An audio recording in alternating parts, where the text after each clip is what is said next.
Bonjour. Alors aujourd'hui, je vais vous parler un peu d'histoire, un peu de géographie. Hein? Voilà, ça vous convient. C'est pourquoi je vous ai distribué des petites cartes. Voilà. Alors, il y a environ 4000 ans, un groupe de nomades, conduit par Abraham, se met en marche. Apparentés aux Araméens, les Hébreux venaient de Haute-Mésopotamie, donc c'est l'Irak actuel, la Mésopotamie.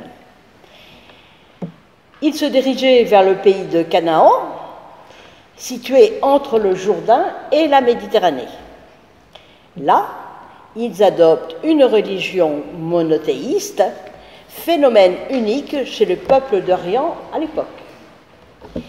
Ils s'installent entre le delta du Nil et le désert d'Arabie.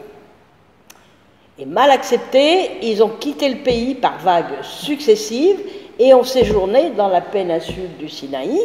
Et c'est là que Moïse a reçu les tables de la loi. On est d'accord? Je vois. Ça opine du chef. Alors, le peuple de l'Alliance pouvait donc retourner au pays de Canaan. Cela a été une heure décisive quand les Hébreux se sont constitués en une nation, Israël, et qu'ils ont adopté le culte de Yahvé. Entre Israélites et Cananéens, il y eut non seulement coexistence, mais aussi fusion. Étant plus civilisés, les Cananéens ont obligé les nouveaux venus à adopter leur culture.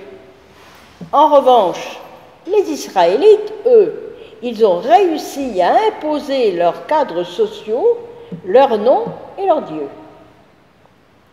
Alors, le nom de Galilée, donc, vous voyez sur la carte que je vous ai distribuée, donc la Galilée signifie le cercle. C'est une large région située dans le nord d'Israël et divisée en 3 parties. La Haute Galilée, la Basse Galilée et la Galilée occidentale, aussi appelée la côte nord d'Israël. La Galilée est un massif montagneux et rocailleux. Son point culminant, c'est le mont Méron, à plus de 1200 mètres. La Galilée englobe plus du tiers du territoire actuel d'Israël, s'étendant au nord du mont Hermon jusqu'au mont Carmel au sud et de la vallée du Jourdain à l'est jusqu'aux abords de la Méditerranée à l'ouest. Dans le premier livre des rois, au chapitre 9, versets 11-13, on apprend que Hiram, roi de Tyr, avait fourni à Salomon tout le bois de hêtre et de pin et tout l'or qu'il désirait pour ses constructions, soit plus de 4 tonnes. Lorsque, au bout de 20 ans, Salomon eut fini de construire la maison du Seigneur et son propre palais, il donna à Hiram 20 villes situées dans la région de Galilée. Hiram a été déçu du cadeau. Il l'appela la terre de Kaboul, c'est-à-dire pays de rien. Les Judéens, quant à eux, l'appelèrent Galil. Et dans les livres des Maccabées, la Galilée est le théâtre de nombreux combats. On est fort au courant de tout cela. Et dans le Nouveau Testament, les premiers évangiles de Matthieu, Marc et Luc décrivent essentiellement la vie publique de Jésus en Galilée. Sa partie septentrionale y est évoquée comme étant la Galilée des gentils.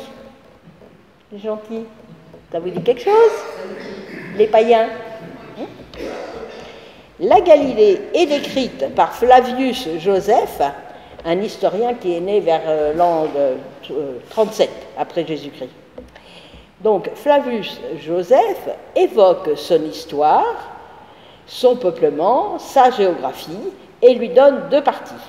La Galilée supérieure, en grande partie peuplée par les gentils, et la Galilée inférieure, en grande partie peuplée de Juifs. La Galilée était située donc, au nord de la Samarie, à l'ouest du fleuve le Jourdain. Elle est voisine du pays des Phéniciens et des Syriens. La Syrophénicie, elle appartient à la province romaine de Syrie. Ces lieux significatifs étaient le mont Tabor, le lac de Génézareth, ou lac de Tibériade, ou même mer de Galilée. Alors, selon Flavius Joseph, les villes les plus importantes étaient Tibériade, Séphoris, cité importante qui sera renommée Diocérazée et qui deviendra la capitale de la Galilée sous Néron.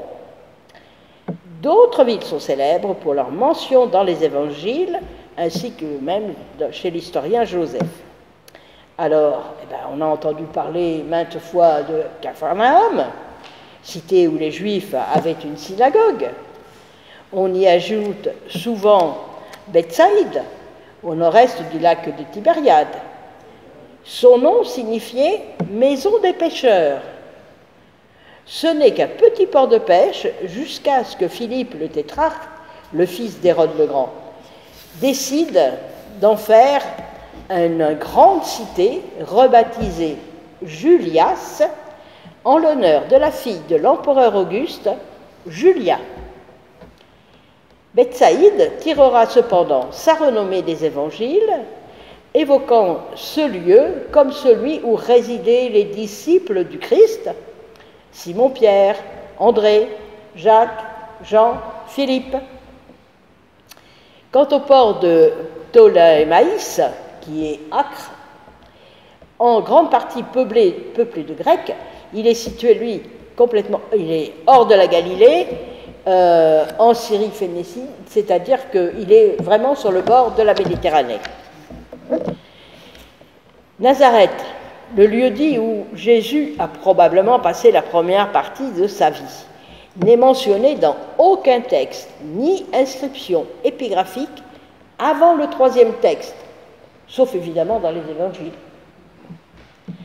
Donc, cette région possède des températures douces, une pluviosité qui alimente quelques cours d'eau utiles à l'agriculture. Les Galiléens étaient de bons cultivateurs. Ils cultivaient des figuiers, des oliviers, des noyers, des palmiers. Ils étaient aussi d'habiles artisans et de bons pêcheurs. La Galilée était donc prospère. Les Galiléens étaient méprisés des Judéens, qui leur reprochaient d'avoir une pratique religieuse impure, un langage grossier, et d'avoir pour origine des gentils, mélangés à des descendants des 10 tribus qui n'étaient pas partis en captivité, ou alors qui en étaient revenus. Les apôtres Jean et Jacques de Zébédée, Simon-Pierre et son frère André sont recrutés par Jésus au bord du lac, à Génézareth, où ils possédaient une de leurs résidences et où les Zébédées exploitaient une entreprise de pêche et de batelier.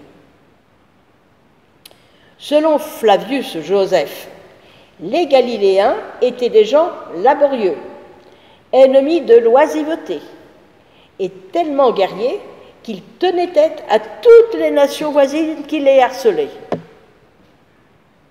Et depuis la mort d'Hérode, la Galilée connaît un grand nombre de révoltes.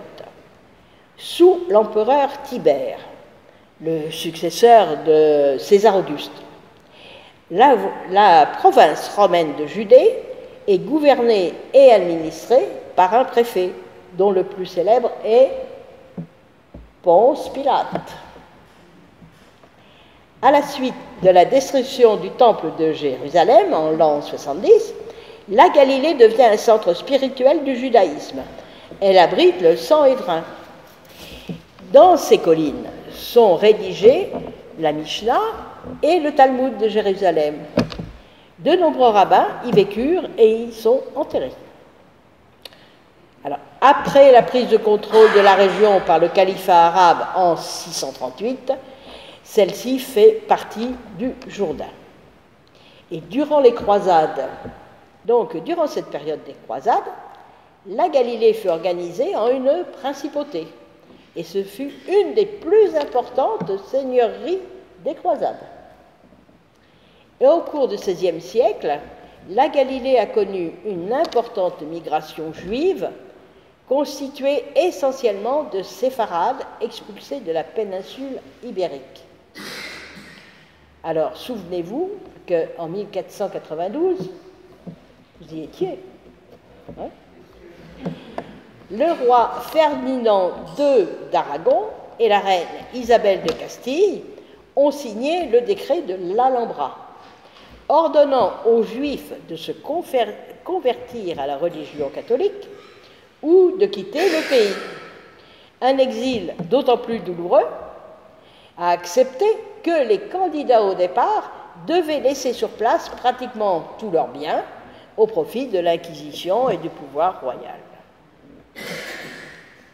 Alors, plus proche de nous, au début du XXe siècle, la Galilée a été colonisée par les Arabes, les Druzes et les minorités telles que les Circassiens, qui est le peuple au nord-ouest du Caucase.